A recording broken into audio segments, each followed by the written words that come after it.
Let's go to Yvette from Louisville, Kentucky, WFIA. I had a great time there speaking to pastors in Louisville. And how are you? I am doing fine right now.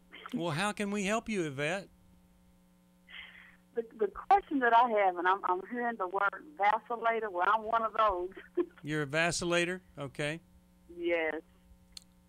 Yes, I'm one of those, which is almost like a disadvantage, but I also heard the positive. Okay, now how could we help you today? What's going on? Okay, my question is how do I handle constant rejection? I'm always being rejected by the opposite sex. I'm a single female, and I'm always experiencing rejection. A lot of the guys I come in contact with, they end up marrying somebody else. All right. Well, we'll give you some help here after this so that you're not always the transitional relationship before a guy gets married. We don't want that for you. All right, we'll take a break. We're back with Yvette here. Yvette, you still with us? Yes, sir. All right. Anything else you want to add? Other than that, I guess, and also, how do I wait on the Lord? That's the key right there. But your main thing is that you don't want to be picking guys that reject you. Right. You hate that. Have you ever asked any of them why it was that they moved on? Yes. And what did they say? Too aggressive. Too aggressive. Can you change that?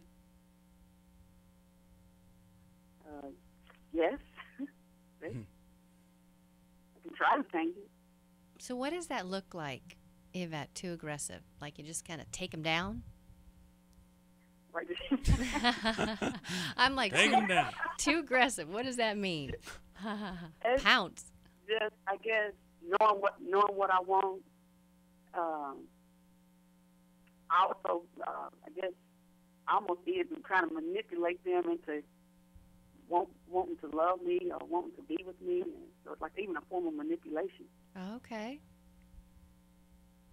All right. That's a very good insight on your part. Yeah, it really is. And do you see it as an act of desperation? Oh, yes. Yeah. Well, all right. So yes, I have to. You've got an awareness there. You've got a desire to change, and the question would be: is there willingness there to make that change? So when did the scared little girl?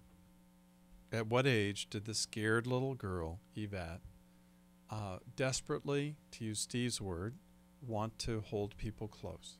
At what age did she become aware of wanting to hold people close? The little you. Little me. When were you deserted? Probably. When did people walk away? How old?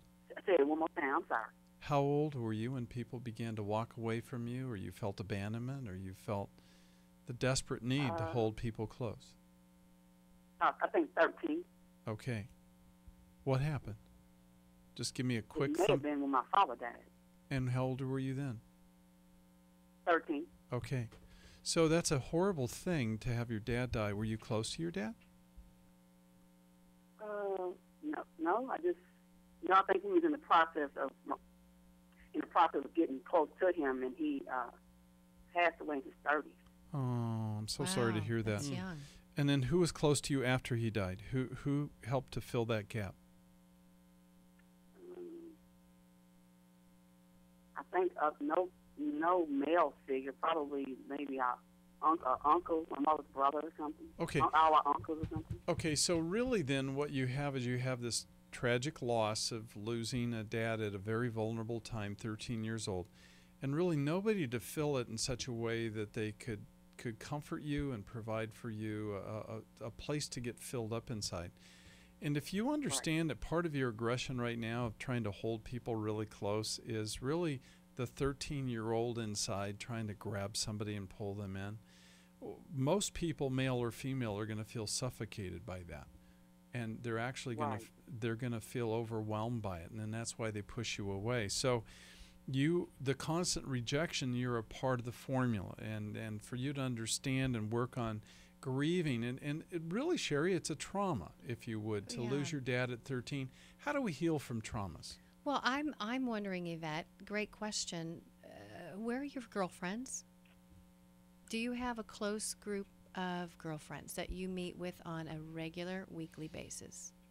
Oh, yes, ma'am. Okay. Now, is it one friend, two friend, groups of friends, or how does that look? Not, it's a prayer group that I'm in on, and we meet every Thursday. So it's Okay. like 8 of us.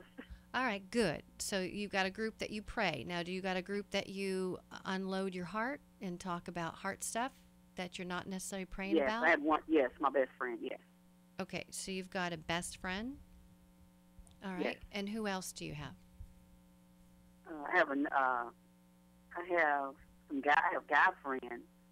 Like they more like maybe I guess mentor. The majority of them are ministers and more mentors, I guess. Yeah, there's something there that I'm kind of picking up on that I think you need to heal from this. Part of it is going to be grief, to have to grieve the loss of your dad. But there is this desperate part that both Mylan and Steve have brought up, that you feel like you're really lean in the area of connection. I get the prayer group, and I love that. I love that you go share needs and praise.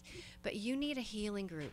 You need a group where you can go and unload your heart and start being mothered, nurtured, loved, connected to.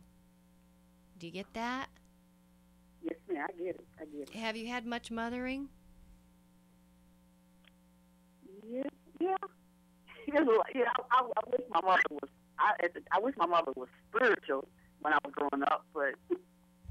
Well, the phone is cutting out there, and our program is coming to an end. Anything else you want to add real quick? Well, I was going to say vacillators. It's really about attachment. I mean, she kind of picked up on it's about bonding and attachment and about being connected long-term, not just skipping a rock. I get you got a best friend, but it feels to me like you need a bigger tribe to heal her wound. There's a desperate wound there that's crying out to reach out to men. She's not going to find the answer in a man. Right. She won't. But and attachment wounds begin to wobble or begin to get into this state of agitation when we get close to another person of the opposite sex, a primary relationship. That's when they show up. So if I'm not dating, they can sort of lie dormant. As soon as I date and move into relationship, they start to bloom again. Right. And that's why I then grab to become possessive. So maybe the word of the day for a single person is to work toward contentment. Yeah. Solve every mystery of the soul. Resolve these needs that lead to desperation. Yeah. Find contentment in being single. And then when you meet somebody, if you do, it's not going to be a desperate chase or latching on or engulfing or smothering or anything like that.